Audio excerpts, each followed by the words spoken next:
नमस्कार दोस्तों, आप सबका स्वागत है मेरे YouTube चैनल पीकेएस रिएक्शन में। जो मैं वीडियो आपके साथ शेयर करने के लिए आज लाया हूँ वो अवध ओझा से रिलेटेड है और उनका एक मोटिवेशनल क्लास का एक वीडियो है जिसमें वो बहुत सी ऐसी बातें बताते हैं जिसमें हमारी ज़िंदगी में आगे बढ़ने और हमारी अपनी सोच पे या फिर हमें कोई परेशानी होती है उसे बाहर निकलने में योगदान करेंगी। तो आपको बहुत कुछ इनकी आज की जो वीडियो है उससे बहुत कुछ सीखने को मिल सकता है आपके जीवन में व्यक्तिगत तौर पे। तो इस वीडियो का टाइटल क्या है मैं आपको बता दे रहा हूँ। घड़ी घड़ी उबलना तुम्हारी कमजोरी की निशानी है, अवध ओझा सर।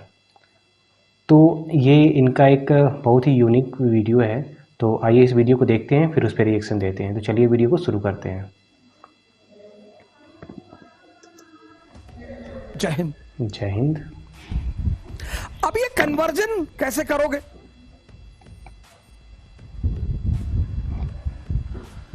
और ये जिसके पास है, तुम तैयारी कर रहे हो आईएएस की और पीठ पीछे लोग तुम्हारी बुराइयां करते जा रहे हो और तुम क्रोध में आते जा रहे हो। तुमको पता चला यार बड़े वाले मामा कह रहे थे कि कलेक्टर बने गए, देख लेंगे। तुम उबल गए। तुम्हारे क्लास में लड़की पढ़ रही है, वो कह रही है तुम क्लर्क नहीं बनोगे, आईएएस तो बहुत दूर की बात है। तुम उबल गए। तो जब घड़ी घड़ी उबल जाओगे, उबलते हुए पानी में कभी फोटो नहीं दिखाई पड़ती। तो जब घड़ी घड़ी उबलोगे तो जो पढ़ोगे वो सेव होगा ही नहीं।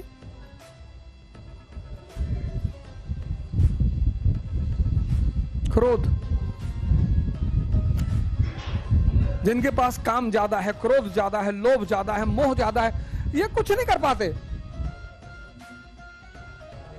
कुछ कर ही नहीं पाते।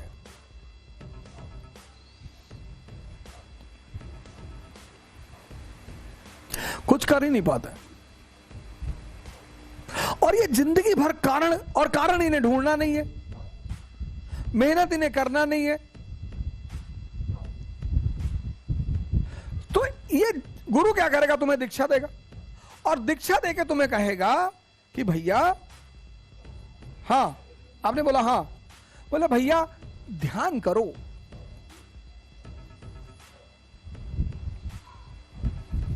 तो गुरु शुरू में क्या करता है कि आपसे कहेगा 1 घंटा बैठिए, अपनी सांसों को देखिए। नर्सरी में आओगे ना, तुम शुरू में 12th में कूद जाना चाहते हो। हर चीज का नर्सरी है, स्टेप बाय स्टेप, फिर क्लास 12th है, फिर ग्रेजुएशन है, फिर पोस्ट ग्रेजुएशन है, फिर पीएचडी है। कुछ लोग ध्यान शुरू करते हैं, कहते हैं अरे यार कुछ दिखाई नहीं पड़ रहा। 20 साल से तुम्हारा मन तुम पर शासन किया है, एक दिन में देख लोगे। सही बात है। ध्यान करना नहीं है, ध्यान देना है।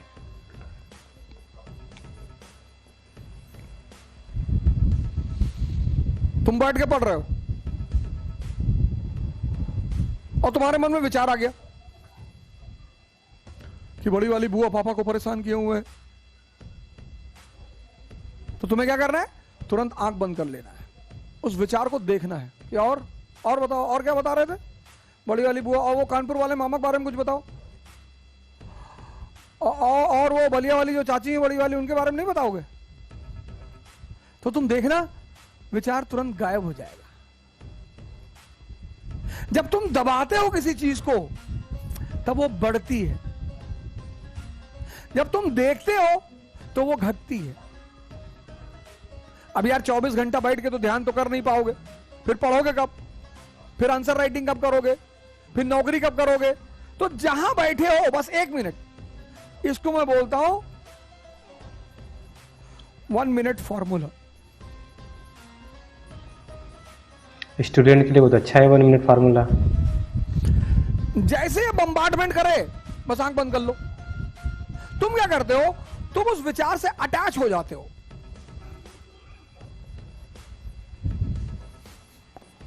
तुम उस विचार से अटैच हो जाते हो। अब तुम्हारा उन्हें विचार आया कि आईएएस नहीं बने तो यार भीख मांगेंगे, तुम उससे अटैच हो गए। बस वो चेन रिएक्शन बनना शुरू। जैसे ही तुम विचार से अटैच हो गए वैसे क्या होगा? चेन रिएक्शन बनेगी और तुम्हारी सारी पढ़ाई मिट्टी में मिल जाएगी, खत्म, तुम पढ़ ही नहीं पाओगे। तो जैसे ही विचार उठे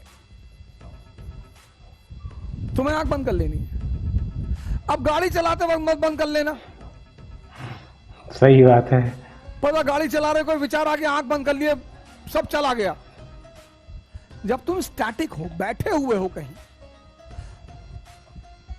विचार आया, तुम उसे देख लो, बस देख लो और मजा लो।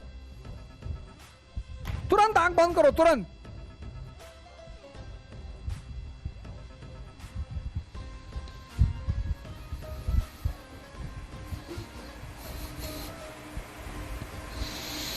इस्लाम 5 वक्त नमाज की बात करता है, यानी 5 बार ध्यान। और जो आदमी एक बार ध्यान करता है दिन में, वो महान बन जाता। 5 बार।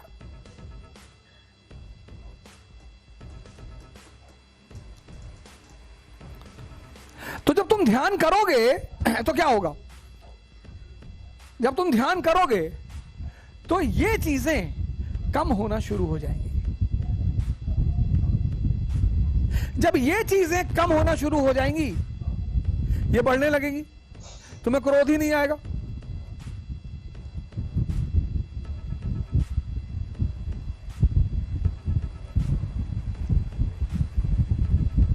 मौके पे आएगा। ध्यानी मौके पे क्रोध करता है,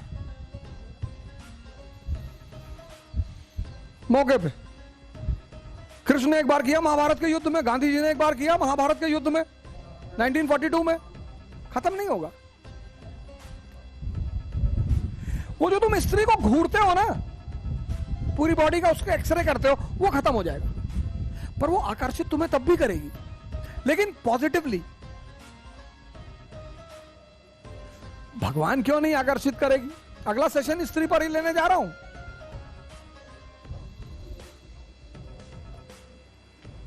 और जब ये चीजें बढ़ने लगेंगी, डिस्ट्रैक्शन खत्म हो जाएगा। डिस्ट्रैक्शन खत्म हो जाएगा, अचीवमेंट शुरू हो जाएगी।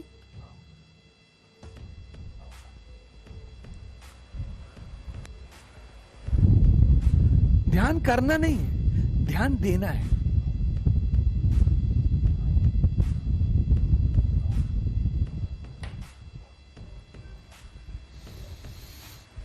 हसन बसरी के पास बगदाद का खलीफा पहुंचा।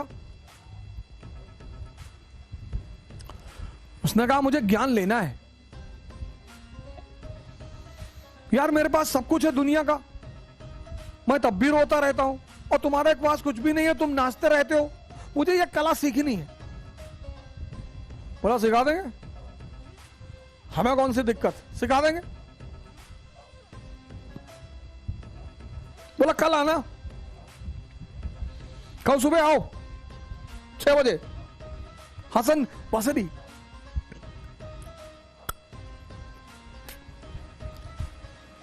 खलीफा आया दूसरे दिन सुबह। तो बसरी ने कहा देखो एक शर्त है, पहली शर्त कि जो भी मैं तुमसे कहूंगा वो तुम करोगे, क्रॉस क्वेश्चन नहीं करोगे, और अगर तुम समझ गए तो तुम मेरी वाली अवस्था में आ जाओगे। और उसने कहा ठीक है बताओ क्या करना है। तो खलीफा को ले गया एक कुएं पे। वहां एक बाल्टी रखी थी, बाल्टी का नीचे जो था बेस वो था ही नहीं।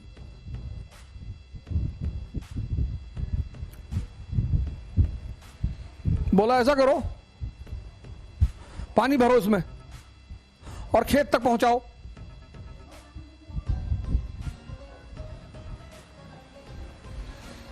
बसरी ने खलीफा से कहा कि ये जो बाल्टी है इसमें पानी भरो और खेत तक पहुंचाओ, नहर में डालो और खेत तक पानी पहुंचे।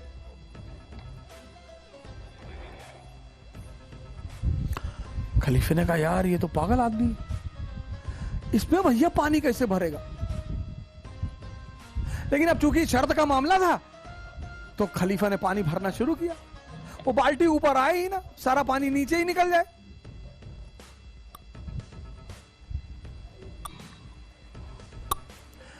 तो आधे घंटे बाद खलीफा का धैर्य टूट गया। उसने कहा भैया माफ करो भैया, हमसे ना ये सब, ये बाल्टी भरेगी नहीं, पागलपन वाली बात कर रहा हूं। बोले बेटा यही तो कह रहा हूं, तुम्हारा मन जो है इस बिन पेंदी के बाल्टी की तरह है। किसी एक स्त्री पर यह नहीं रुकता, किसी एक पुरुष पर यह नहीं रुकता।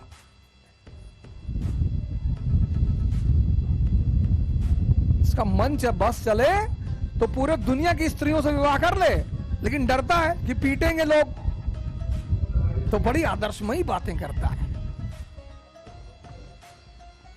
यार दूसरे की स्त्री को नहीं देखना चाहिए, और खुद आंख फाड़ के देख रहे। अरे भैया, हम पैसे के पीछे नहीं भागते, तुम भाग भी नहीं पाओगे ना।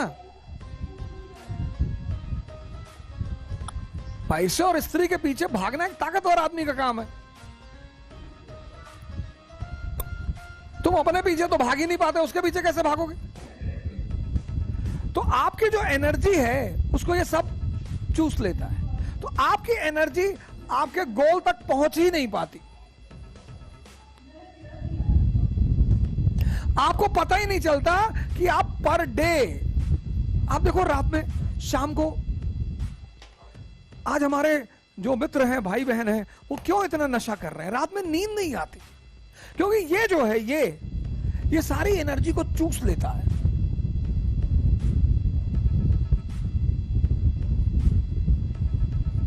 सारी उस एनर्जी को जहां जाना है वो पहुंचती ही नहीं। तो जब एनर्जी अपने गोल तक नहीं पहुंचती तो अचीवमेंट कुछ होगा ही नहीं।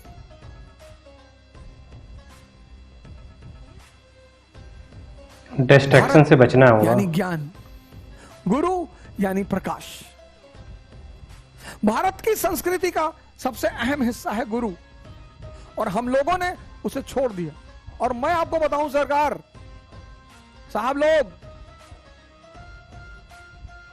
अगर गुरु मेरे जीवन में नहीं होता तो या तो मेरा एनकाउंटर हो गया होता, और या कहीं मैं भीख मांग रहा होता। सही बात है। इसी बात से प्रेरित होकर, भावना में बहकर कबीर तो एक्सट्रीम पे चले गए। गुरु गोविंद दो खड़े काको लागू पाए, और बलिहारी गुरु आपने गोविंद देव बताए। कबीर तो एकदम इमोशनल हो गए हैं कि नहीं नहीं, अगर भगवान और गुरु दोनों खड़ा, मैं पहले गुरु का पैर छूंगा, क्योंकि तुम अगर नहीं होते तो इसका तो पता ही नहीं चलता। सही बात है। तो मैं भारत के सभी लोगों से, विशेषकर युवाओं से हाथ जोड़कर रिक्वेस्ट कर रहा हूं कि कृपया इस परंपरा को कायम रखें और गुरु बनाएं। बड़े सारे लोग हैं सर, और हमको तो बिल्कुल गुरु ना कहें। अब अगर आप वो बेईमानी वाला गुरु कह रहे हो तब तो ठीक है, तब तो कहो, कोई बात नहीं। एक गुरु होता है, एक गुरु होता है। काहो गुरु? तो अगर आप वो काहो गुरु वाला कह रहे हो तब तो अच्छा है, तब कोई बात नहीं, तब तो बढ़िया है। लेकिन अगर आप रोशनी वाला गुरु कह रहे हो तो आप मत कहो, प्लीज चढ़ाओ मत भैया। हाथ जोड़ के हमको औकात में रहने दो भैया।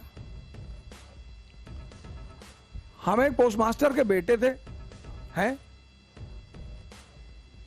और बड़ी मुश्किल से थोड़ी सी जगह मैंने अपनी बनाई है, तो हमको भैया जमीन पे रहने दो भैया, हमारा दिमाग मत खराब करो। इस देश की बड़ी आदत है, किसी को चढ़ा देगा फिर उतार देगा।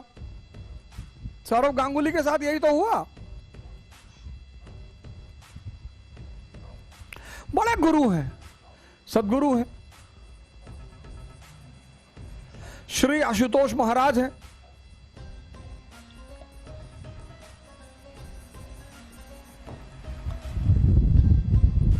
मां निर्मला देवी हैं, अब तो समाधि में है।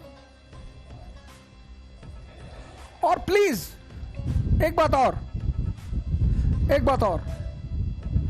आप नहीं करना चाहते मत करिए, पर किसी के खिलाफ बोलिए मत।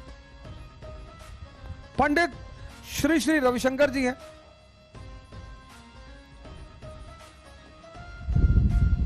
आदि एटसेट्रा, किसी को भी पकड़िए सर, अंधकार से बाहर निकलिए सर, रोशनी की तरफ बढ़िए, और या तो अशोक की तरह चमकिए या बुद्ध की तरह। नहीं तो बबलू और पिंटू की तरह तो जी ही रहे हो, बबलू पिंटू गुड्डू इसकी तरह तो जी ही रहे हो सर। कहने का इसकी मतलब तरह है तो कि आम जी ही रहे इंसान की तरह तो जी ही रहे हो। हो, या तो अशोक बनकर चमको या बुद्ध बनकर। तो यहाँ पे दोस्तों वीडियो ख़त्म हुआ। काफ़ी अच्छा एग्जाम्पल देते हैं बाकी चीज़ों को समझाने के लिए। गुरु को इनका कहने का मतलब ये है कि आपका जो कॉन्शियस लेवल है उसको जागृत करने के लिए आपको किसी न किसी ऐसे इंसान की ज़रूरत पड़ती है जो आपको ये बता सके कि उसका रास्ता क्या है और आप वहाँ पे उस चीज़ को कैसे प्राप्त कर सकते हैं। वो कहीं से भी आप प्राप्त कर सकते हैं, जैसे इन लोगों के नाम बताए हैं, इनके विचार आप कई बुक्स इनकी अवेलेबल्स हैं, इनके वीडियोज़ पड़े हैं जिसको देख के हम मेडिटेशन कर सकते हैं, इनसे कुछ सीख सकते हैं इनकी बातों से कि हाँ ध्यान करना कैसा है। बाकी जो अवध ओझा सर थे, इन्होंने बोला कि आज मेरी ज़िंदगी में अगर गुरु का स्थान न होता तो मेरा या तो एनकाउंटर हो चुका होता या फिर मैं भीख मांगता। तो ये बात सच है कि ये जब इनका सिविल सर्विसेज में नहीं हुआ था तो ये काफ़ी निराश हो गए थे और बहुत से ऐसे मतलब जब ये स्कूल टाइम में थे तभी काफ़ी खुरापाती थे, काफ़ी लड़ाई झगड़ा करते थे, सब कुछ करते, इनके ऊपर कई केसेस हुए थे। बाद में फिर ये उत्तराखंड में हरिद्वार में जाके या ऋषिकेश में ये रहे वहाँ पे कई किसी आश्रम में, जहाँ पे उनको धीरे धीरे ये समझ में आया कि ज़िंदगी का जीवन का मकसद क्या है। फिर वहाँ पे आए और फिर ये कोचिंग में पढ़ाना स्टार्ट किए और आज इनके पढ़ाए हुए कई लड़के आईएएस हैं, आईपीएस हैं, पीसीएस हैं और कई ऐसे एग्ज़ाम्स हैं जिसमें क्वालिफाइड हैं और आज भारतीय प्रशासनिक सेवा में वो अपना योगदान दे रहे हैं। तो कई लोगों की इन्होंने ज़िंदगी बनाई है और एक समय ऐसा था कि इनका ही एनकाउंटर हो जाता। तो सोचिए उस दौर से वो तभी निकले जब उनको वो गुरु मिले जिनके बारे में ये बात कर रहे थे। ये कुछ लोगों के नाम बताएं, ऐसे और भी हैं। हाँ, लेकिन उन गुरुओं से भी सावधान रहिए जो सिर्फ नाम के गुरु हैं, जैसे राम रहीम हो गए और आसाराम बापू हो गए। ऐसे ही लोगों से हमें बच के रहना है, इन लोगों की तरफ ध्यान नहीं देना है। और जो भी हम अपने आप को, अपने मन को केंद्रित कर सकते हैं, करना चाहिए। और बाकी आपको ये वीडियो कैसा लगा, आप अपने विचार ज़रूर कमेंट्स के माध्यम से बताइएगा। और वीडियो अगर आपको अच्छी लगी हो तो वीडियो को लाइक कर दीजिएगा। और अगर अभी तक मेरे चैनल को सब्सक्राइब नहीं किए हैं तो प्लीज़ चैनल को सब्सक्राइब कर लीजिए। फिर मिलते हैं किसी नेक्स्ट वीडियो में, तब तक के लिए जय हिंद।